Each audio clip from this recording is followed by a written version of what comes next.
ไม่ใช่ท้องบ้านเนาะท้องในบ้านเนาะอันนี้ก็กินปลาเทียมันเห็นอ้วนนี่เห็นหูผู้ใหญ่อันนี้ก็เป็นทุนจากทางอันเมทอนแก้วเพิ่นเด้อของครอบครัวเพิ่นเนาะเพิ่นซอยสมทบในครั้งนี้เนาะโดยเอาโอเค ขอบใจเพิ่นวันนี้ขอบคุณเพิ่นเด้อ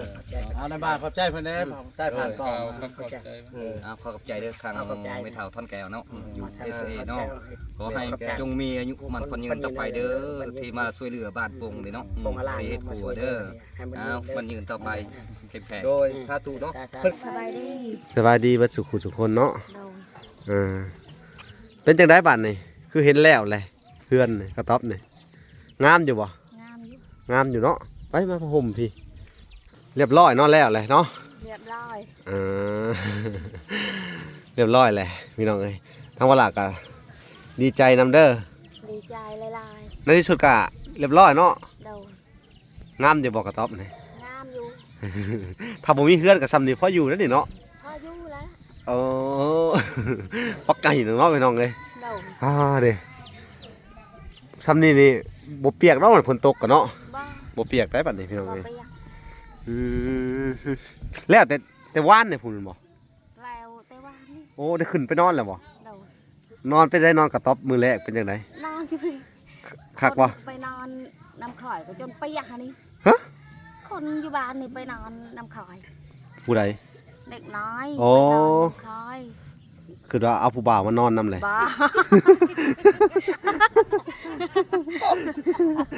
สลองกระต๊อบใหม่ตกใจว่ามีคนมานอนนำข่อยกันบ้า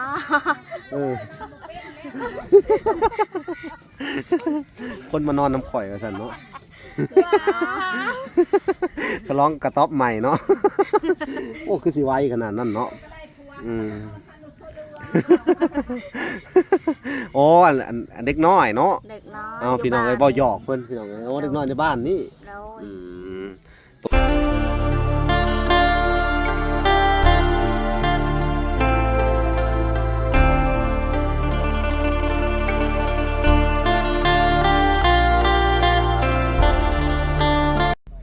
กับสบายดีบ่พรสบายดีครับโดยมื้อนี้ก็เป็นอีกมื้อนึงเนาะบ่พรเนาะก็ต้องขอบคุณเนาะสบายดีพ่อแม่พี่น้องเนาะสบายดีอันพ่อแม่เนาะทางเมืองนอกเมืองนาพี่น้องเอ้ยเนาะสบายดี FC เบิร์ดสุคนเนาะว่าจะเป็นฝั่งไทยฝั่งลาวแหละ FC ทางต่างประเทศเนาะพี่น้องเนาะมื้อนี้ก็เป็นอีกมื้อนึงเนาะบ่พรเนาะที่ทางอันผู้ใหญ่เนาะเบิ่งวิดีโอที่ทางอันทีมงานเนาะก็คือทางบ่พรและทางหมอละที่ได้มาเมื่อวานนี่เนาะได้เอาลงไปเนาะในการช่วยเหลือสังคมคือว่าช่วยเหลือสาธารณะเนาะก็มีทางแม่ทอนแก้วเนาะเพิ่นก็เห็นในคลิปแล้วก็เพิ่นก็อยากซอย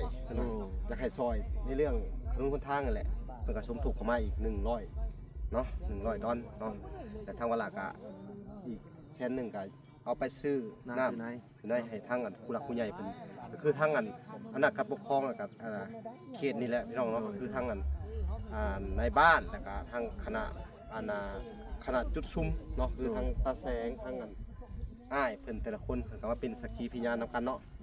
ในการช่วยเหลือของผู้ใหญ่ครั้งนี้ก็คือทางแม่แก้วเนาะขอให้เพิ่นอยู่ดีมีแฮงเด้อแม่แก้วเนาะขอให้อายุมันควรยืนความเจ็บอย่าได้ความไข้อย่ามีเด้อเนาะ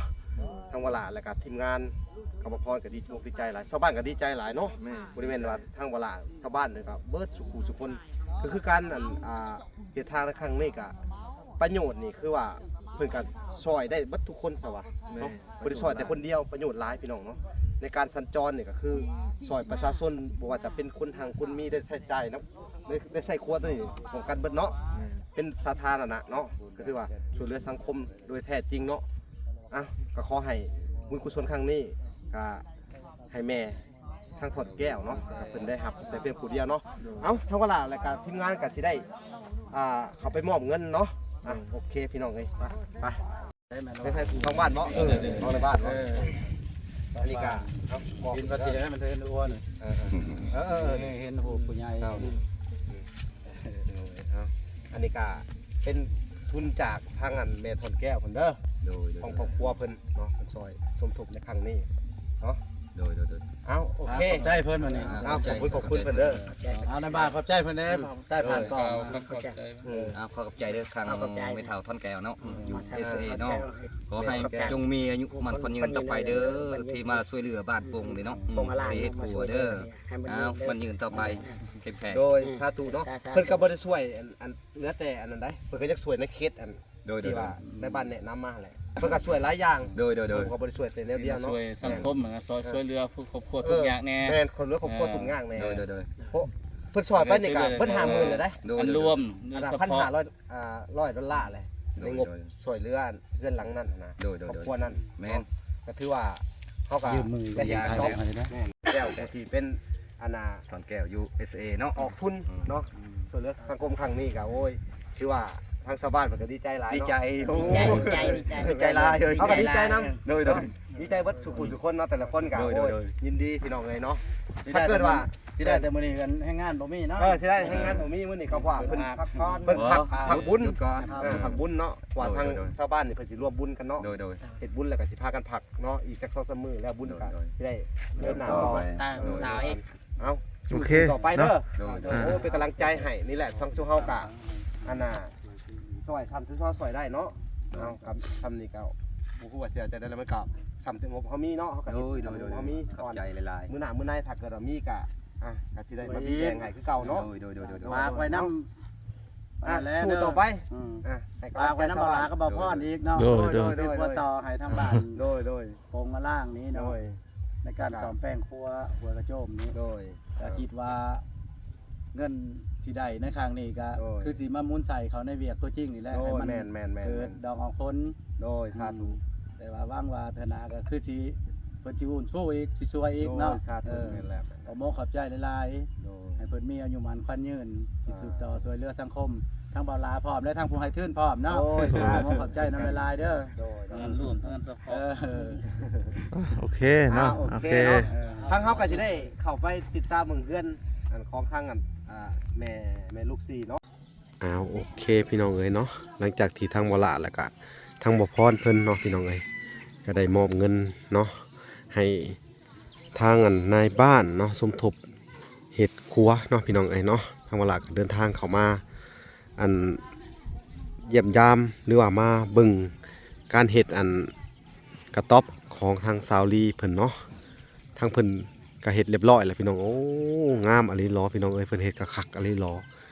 งามเรียบร้อยหมดเลยได้เนาะแล้วก็สิได้เข้าไปเยี่ยมยามไปถามข่าวเบิ่ง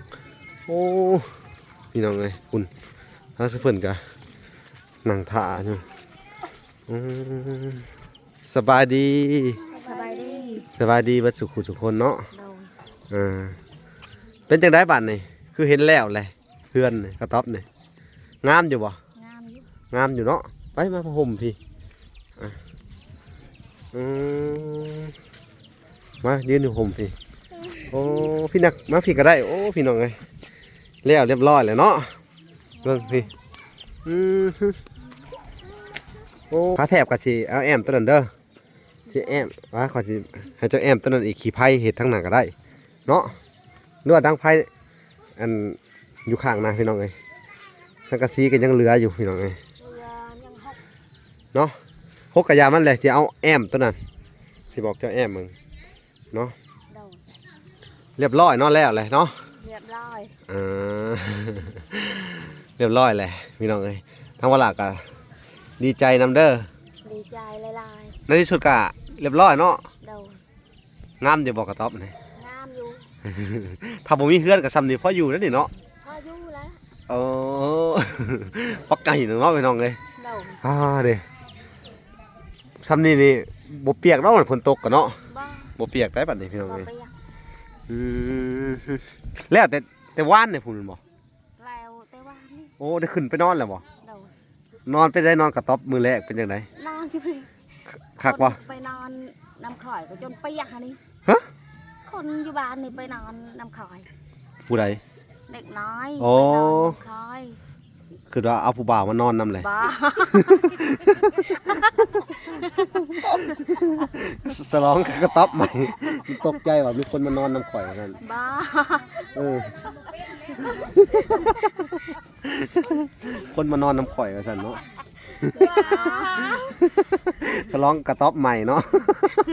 โอ้คือสิไวขนาดนั้นเนาะโอ้อันเด็กน้อยเนาะ เด็กน้อย เอาพี่น้องเอ้ยบ่หยอกเพิ่นพี่น้องเอ้ยโอ้เด็กน้อยในบ้านนี่ โดย ตกใจเลยพี่น้องเอ้ย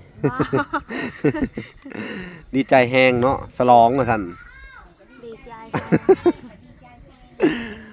ดีใจแห้งคอยบ่เคยได้เหือด อันน่ะพาไปสิก็ยังบ่เคยได้แม่นบ่ บ้า พานพาอันนี้พากระจาดอันนี้ไร บ่เคยได้ ทั้งแบบว่าบ้านเฮาเนาะทั้งบ้านข่อยก็สิเรียกว่าพาไม่เฮีย โดย พาไม่เฮียเนาะ โดย ถ้าเว้าอีกชื่อหนึงก็พากระจาดเนี่ยพาแถบก็ได้เนาะ โดย มีหลายชื่อพี่น้องเอ้ยมันก็กุ้มอยู่ประมาณ 3-4 ปีถ้าเราเฮ็ดดีเนาะ โดย พากระจาดอันนี่ก็ได้ โดย พี่น้องเอ้ยโอ้ดีใจนำเด้อ ดีใจ พันจังได้เมื่อคืนนอนกระต๊อบใหม่ ไม่ใช่ เมื่อคืนนอนพันดีอยู่บ่ ดี พันได้พันดี คอยดีใจได้เหือนก็จนนอนหลับ โอ้จนบริพันธ์ยังเลย บ้า โอ้คือเรามีพันธุ์ดีเหมือนกันนะ บ้า บริพันธ์ เนาะบริพันธ์ดียังเลยอีกขอยได้เฮือนจนดีใจแล้วว่านอนจนนอนรับสบายเลยเนาะ โดย นอนเขาแบบนอนรับสบายว่าท่านซะ สบาย จนบริพันธ์ยังเลย บ้า เจ้าได้สักขักเหรอ โดย กระต๊อบใหม่เนาะ ไปคอยคือการแบบเดียว อืมพันบ่เมื่อคืนนี่พันยังแน่เจ้าน่ะอายพี่น้องเลยเนาะโอ้ดีใจนำเด้อ ดีใจคอยก็จนดีใจหลาย โดยมื้อนี้กะอันทางวลาก็สิได้มอบสินน้ำใจให้ทางอันชาวบ้านเด้อ ๆโดย ก็ประมาณอัน1 ล้านพี่น้องเอ้ยแล้วก็สิมอบอันแม่ตู้เพิ่นฝากแม่ตู้นงเด้อ โดย เพิ่นฝากพิเศษมาอีกอัน50 ดอลเด้อ โดย เอาไปให้ทางในบ้านนำแน่พี่น้องเอ้ยเนาะ โดย เพิ่นว่าน้ำใจให้ค่าน้ำใจในบ้านเนาะ โดย แล้วก็สิให้อันมอบให้เพิ่นเลยเนาะ โดย จะหน่อยเนาะ โดย แต่ในส่วนของเจ้า50 ดอลทางวลาก็ได้แบ่งไปซื้อไข่น้ำเด้อเพิ่นบอกว่าซั่นมาเด้อ โดย ซื้อไข่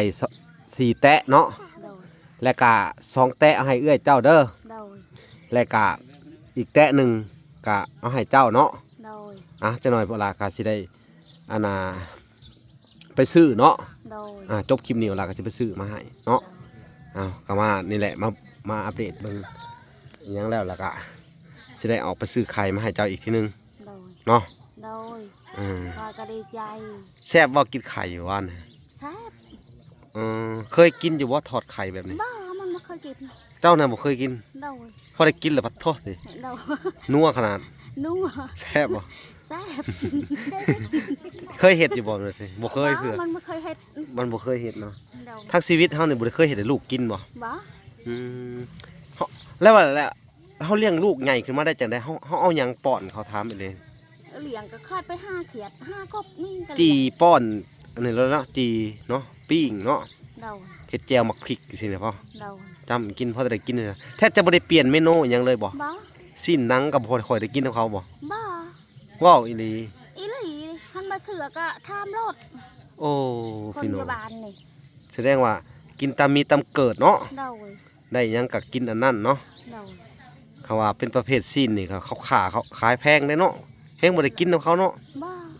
อืม มันไม่เคยกิน เฮาอยู่ตะกี้นี่เป็ดไก่อิหยังเฮาได้เลี้ยงอยู่บ่ บ้า ถามหน่อย มันบ่มี บ่มีเลยบ่ บ่มี อยู่ตามมีตามเกิดคือว่าเนาะ โดย อะไรพี่น้องเนาะลำบากกันเลยได้เนาะ ไปคออยู่บ้านละเข้ามาให้คอย โอ้ คอยอยากได้แล้วมันเคยไปคอมันมาให้คอย ไผบ่ให้เขา คนอยู่บ้านนี่ เอาแล้ว ข้ยยกได้ ก็แม่นอยู่แล้วไปขอเขาก่อนว่าเขาสิให้หรือว่าเขาเที่ยวแต่ ไป ขอเลย ไปคอใกล้ โอ้ คอหมูคอแบ้แล้วมันมาให้คอย มันบ่ให้เลี้ยงโอ้ มันมาเชื่อคอย มึงบ่เชื่อเจ้า โดย โอ้ว่าขอเอามาเลี้ยงแหละสิส่งคืนเสียบ่ โดย ไปยืมมาซั่นเนาะ โดย ไปขอเขาเลี้ยง แล้วมันบ่เชื่อ มันมาซื้อ โอ้มันบ่เชื่อพี่น้องเอ้ย โดย เนาะ คำว่าสิขอเขาซื่อๆมันก็บ่เชื่อจะเสร็จจังไดเนาะพี่น้องเอ้ยเนาะเมื่อกี้นี่กะว่าล่ะกะอันน่ะมอบเงินให้ทางอันนั้นเด้อสมทบสร้างครัวเนาะก็เป็นผู้ที่ซอยเหลือเจ้าเด้อ โดย อันน่ะแม่ทอนแก้ว โดย เนาะเมื่อกี้นี่กะเพิ่นก็ให้มา$100เนาะ โดย แล้วก็เข้ามาเยี่ยมยามเจ้านี่แหละเด้อ โดย เพิ่มเติมอีกครับเมื่อก่อนกะเป็นแม่ตู้นง โดย คำบุญเฮือง โดย แล้วก็แม่ตู้ USA เนาะเพิ่นซอยคนละ100เฮ็ดครัวมาบ้านเจ้านี่แหละ โดย เพิ่นคือผู้ที่ประเสริฐอะไรได้ โดย เพิ่นคือเทวบุตรเทวดาองค์หนึ่งพี่น้องเอ้ยเนาะ โดย ที่ว่าอันซอยเหลือสาธารณประโยชน์เนาะ โดย เห็นอีหยังแบบว่าทุกข์ยากบ่ได้เด้อสุเพิ่นนี่ โดย ได้เพิ่นคือเทวบุตรเทวดาจิตใจที่เมตตาสงสารเนาะ โดย ถือว่าในโลกนี้แทบจะบ่มีแล้วนะคนแบบนี้เด้อ โดย คือเทวดามาเกิดอีหลีได้ซุเพิ่นน่ะ โดย เนาะแล้วก็มาพูดมาพายจุเจ้านี่เนาะยังไหวคือเก่าอยู่บ่แม่นตู้ได้เฮือนใหม่ว่าสิ ว้าย มีสะ คอยไหวทุกคืน เนาะ3คนได 3 คนบ้าง ที่ซอยเจ้านี่ โดย มีแม่ตู้นงเด้อ โดย คำบุญเฮืองกับพ่อตู้ โดย จันคำบุญเฮืองเด้อ โดย แล้วก็แม่ตู้ USA โดย พ่อตู้กับแม่ตู้น่ะเพิ่นเป็นอันน่ะ พร้อมกันบ้าง ผัวเมียกันเด้อ โดย เพิ่นเป็นแล้วก็แม่ตู้ USA นี่เพิ่นก็กับครอบครัวคือกันแต่ว่าอันน่ะ เพิ่นก็เฮ็ดกับครอบครัวคือกันเด้อ โดย แม่ตู้ USA เพิ่นก็เฮ็ดกับครอบครัวเพิ่นคือกันเพิ่นก็ฝากเงินมาครอบครัวหนึงแล้วบัดอีกครอบครัวหนึงฮะคือครอบครัวแม่ทอนแก้วเด้อ โดย เพิ่นช่วยสมทบเข้ามานับตั้งแต่ซื้อดินเนาะ โดย ก็พอดีคนละ500 3คนนี่ โดย3 คนบ้าง 3คนคนละ500ได้ คอยยุหู นั่นแหละ โดย มีหลักๆกับแม่ตู้นงเด้อคำมุนเฮืองแล้วก็แม่ตู้ USA เด้อ โดย แล้วก็แม่ทอนแก้ว USA เด้อ โดยโดยโดย ทุกคนอยู่ต่างประเทศเบิด โดย เป็นคนเมืองนอกหมดเลยเด้อ โดย อืม โอ้ยคอยก็นอนจนคอยคิดแม่ตู้ก็ช่วยเรือคอยก็จน อืม คิดจนทั่วไป คิดแนวใดนั่นน่ะคิดดีใจหั่นแหละเนาะ คิดดีใจมันสงสารคอย โอ้อย่าไปเว้าไปซั่นแม่ว่ามันเด้อ โดย เพิ่นเด้อเโดย เพิ่นสงสารคอยสิเด้อ โดย เหมือนมันเนาะ สงสารคอยก็ เอ ทุ อก ข์ โดย คอยก็จนคิดฮอดจนลาย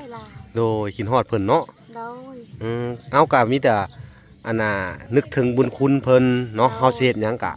สำนึกในบุญคุณเพิ่นเนาะ โดย ก็เปรียบเสมือนคือจะว่าหั่นแหละขนาดผัวเนาะ โดย พ่อก็ยัง ยังมามี บ่มีให้เฮาซำนี้เนาะ อยู่กับผัวก็ยังมามีคอยคิด เอ ก็ อ จนสงสารคอยจนได้เฮือน อือฮึโดย จนทุกอย่างคอยคิดดีใจคอย อือฮึโดย คอยก็จนดีใจจนสบาย สบายแล้วบัดนี้มีบ่อนอยู่ที่มันแก่นแล้วเนาะ โดย อันนี้ก็จุดสำเฮือนหลังหนึงเด้เนาะ โดย อดอยู่เอาก่อนเด้อ โดย ถ้ามีโอกาสมื้อหน้ามื้อในก็สิได้อันน่ะเขาว่ามีบุญวาสนาว่าซั่นซะเนาะต่อกัน โดย ก็อาจสิได้เป็นเป็นเฮือนขึ้นมาแหละเนาะ โดย ถ้าบ่มีก็สำนี้ก็อยู่ได้บ่ ว้าวคอยมันมาเคยได้ก็จนดีใจสามี เจ้าก็เปรียบเทียบใส่คอกแบ่นี่ก็เนาะ โดย นอนเบียดกันอยู่ซั่นเนาะ โดย อืม ดีใจนำเด้อวันนี้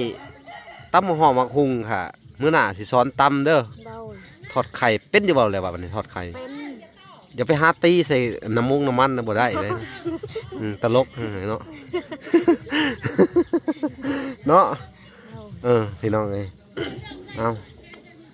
คอยจนนอนจนเมื่อคืนนี้คอยยื้อตั้งมาคิดคอยชีวาไปสถุเด้อแม่โตอ่อนได้เงินร้อยตื่นคอยคิดในใจ โอ้ขอให้ทางแม่ตู้ให้ได้เงิน100ตื้อโลด เรา โอ้ส่งบุญส่งกุศลเพิ่นเนาะ เรา โพดพายว่าซั่นนะขอโทษอภัยนำ เรา เนาะคือผู้ที่อันน่ะเป็นผู้ให้เนาะ เรา ให้อันยิ่งใหญ่ให้เจ้านี่ยิ่งใหญ่ได้เพิ่นให้นี่ เรา มุ้ยไผให้ได้อีกแล้วในโลกนี่เนาะ เรา แม่นบ่ แ โอ้พี่น้องเอ้ยเนาะ จนคอยจนคิดจนทุกคืน เนาะ จนคิดจนแม่ตูจนคิดสะทุเด้อแม่ตูอันได้เงินจนร้อยตือ เออ ได้หลายๆเด้อก็แม่ตูช่วยเหลือคอยก็ทุกอย่าง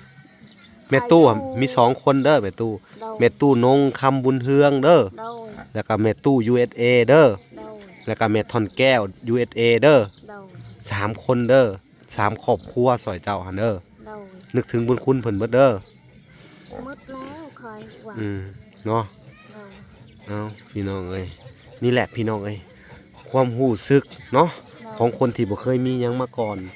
ทุกข์ยากปากมองนี่แหละของแท้พี่น้องเอ้ยเนาะ โดย ทั้งเวลาก็จนบ่คิดบ่ฝันเลยขนาดทอดไข่ยังบ่เคยกินจักเทื่อว่าซั่นซะ บ้า ซื้อไข่มาก็มีแต่ต้มกินเนาะ ต้มกิน ต้มสู่ลูกกินแต่ก่อนกันเนาะ โดย โอ้แล้วบ่เคยทอดเคยพัดเฮ้ยอันนี้เนาะ บ้มันไม่เคยทอดคอย อืมบ่เคยทอดเนาะ โดย ขนาดตลาดยังบ่เคยไปว่าซั่นซะ บ้าตลาดเคยบ่เคยไป ฮักก็เคยไป2เทื่อนี่เนาะที่เฮาพาไปเนาะ โดย อืมพี่น้องเอ้ยเอาสู้ๆเด้อ โดย จังไดกะสู่ต่อไปไปขึ้นไปเบิ่งกระต๊อบไปทางเวลาก็สิทรายให้เบิ่งเนาะคลิปหน้าเฮาจังสิได้มอบเงินเด้อ โดย มอบเงินให้เจ้าน้ำแน่ในส่วนที่เหลือพี่น้องเอ้ยเหลือซื้อไข่อิหยังประมาณนี้แหละเวลาต้องไปซื้อไข่ซื้อหยังก่อนพี่น้องเอ้ยนี่ปาโทแล้วเลยพี่น้องเอ้ยนี่โอ้หลังใหญ่เติบเด้นี่พี่น้องเอ้ยโทนี่พี่น้องเอ้ยต้องเอาอันนี้เห็ดพากก็ได้เนาะมันนี่เสียในบ้านเพิ่นเห็ดอันนั้นประตูอัดปิดเปิดให้เพิ่นพี่น้องเอ้ยคุณลูกสาวเพิ่นก็ดีใจใหญ่เลยพี่น้องโอ้อันนี้คือโมเดิร์น งามเด้อพี่น้องเอ้ยขึ้นไปก่อนขึ้นไปเบิ่งสวยก็เห็ดงามอยู่แล้วนี่โอ้ปูแป้นเรียบร้อยเนาะ โดย โอ้งามงามงามนี่โอ้มีบ่อนนอนเลยได้พี่น้องเอ้ยบ้านนี่นี่แหละผู้ห่มใหม่ครับเอาออกมาตุ้มเด้อ โดย ห่มขาดยังบ่ทิ่มอยู่บ่นี่ฮะ โอ้เสียดายที่ไม่สั่ง เสียดาย เสียดาย โอ้ พี่น้องเบิ่งอ้าวมุนมั่งตั้งแต่กี้เนาะ โดย ผัวทิ่มให้ว่าซั่นเบิ่งดูเสียดายพี่น้องทิ่มเฮ็ดหยังวะ เสียดาย อ๋อมีคุณค่าขนาดเนาะ โดย โอ้ยตายแล้วบัดนี้พี่น้องเอ้ยยังบ่อยากทิ่มอยู่ได้นี่เนาะ บ้า เสียดายตะกร้าเสื้อผ้าเนี่ยเนาะ โดย ทั้งเวลาซื้อมาให้เพิ่นกะเพิ่นก็ใส่จบเจือเนาะ โดย เสียดายคักเสียดายแน่เนาะ โดย อืม เสียดายคอยมันมาเคยได้ เสียดายเนาะ โดย โอ้พับไปทีเห็มห้อยนะพี่น้องเอ้ยผู้เห็นเขาพับโธ่คักแหละเนาะ คักแล้วคอยกับได้จนดีใจ โอ้ยพี่น้องเอ้ยเนาะเอาพี่น้องเอ้ยทางเวลากะต้องขอบบุญขอบคุณเนาะผู้ใหญ่ทั้ง3ท่านนี่เนาะ โดย ถ้าบ่มีทั้งอันเมตู้นงกับพอตู้บุญจันทร์ขมุนเฮืองล่ะกะเมตู้ USA พร้อมครอบครัวเพิ่นล่ะกะเมทอนแก้วพร้อมครอบครัวนี่กะเจ้าก็คือสิบ่ได้ขนาดนี้เนาะ โดย ถ้าบ่มีเพิ่นพี่น้องเอ้ยเนาะ โดย เวลาก็ดีมุกดีใจน้ำเจ้าเด้อ โดย เวลาก็สนุกบุญคุณเพิ่นคือกัน โดย เวลากะเนาะพี่น้องเอ้ย โดย ก็บ่มีคือกันเด้อ โดย กอาศัยเพิ่งใบบุญเพิ่นเนาะ โดย เพิ่นช่วยเหลือเจ้า โดย เนาะแล้วเพิ่นก็ช่วยเวลานํ โดย เพิ่นก็บ่ได้ช่วยแต่เจ้าได้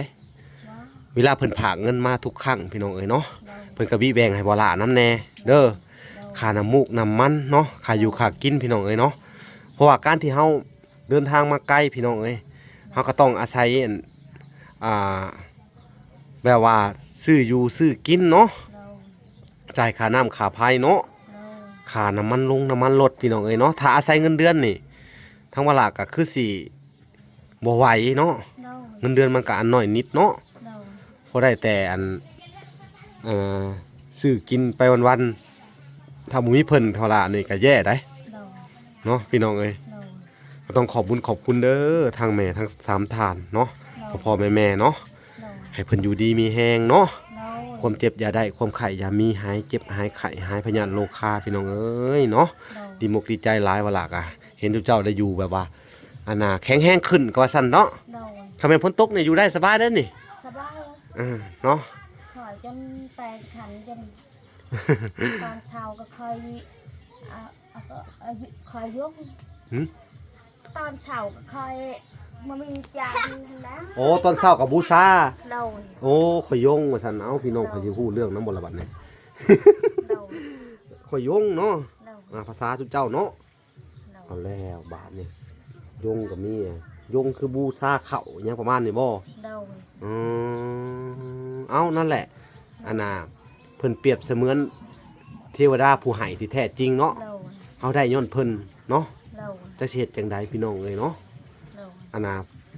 คำเว้าก็ได้พ่อแม่เฮายังบ่เคยให้เฮาซำนี้ว่าซั่นซะ บ้ามันมาเคย อือฮึแม่ คอย น อยู่กับผัวก็ยังบ่ได้อยู่กับพ่อคอยยังบ่ได้คอยคิด อืม อันนี้ก็จนคอยจนดีใจ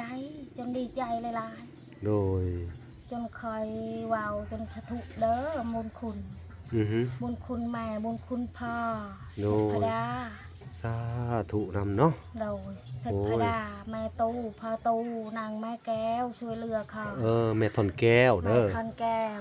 บ่แม่นอันน่ะเอาจะสิว่าจะได้ละไปวันนี้พี่น้องเอ้ แม่ ย ทันแก้ว แม่ทอนแก้วเด้ออืม คอยเว้าให้ความเจ็บอย่าให้ได้ความไข้อย่าให้มีเด้อ โดยเอาปรารถนาให้เพิ่นแหน่ให้พรเพิ่น ให้ลำให้รวยให้โศกให้บ้านคอยกระดีใจสาธุคอยเว้า โดย ให้ได้เงินหลายๆเด้อแม่ตู่ได้ให้เงิน100 ตื้อ ร้อยตื้อแล้วเนาะ 100 ตื้อ สาธุขอให้เป็นจริงเนาะทางวาระก็ได้แม่น คอย โอ เว้าเมื่อ้ ย คืน เนาะ นี้ทุกคืนเด้อ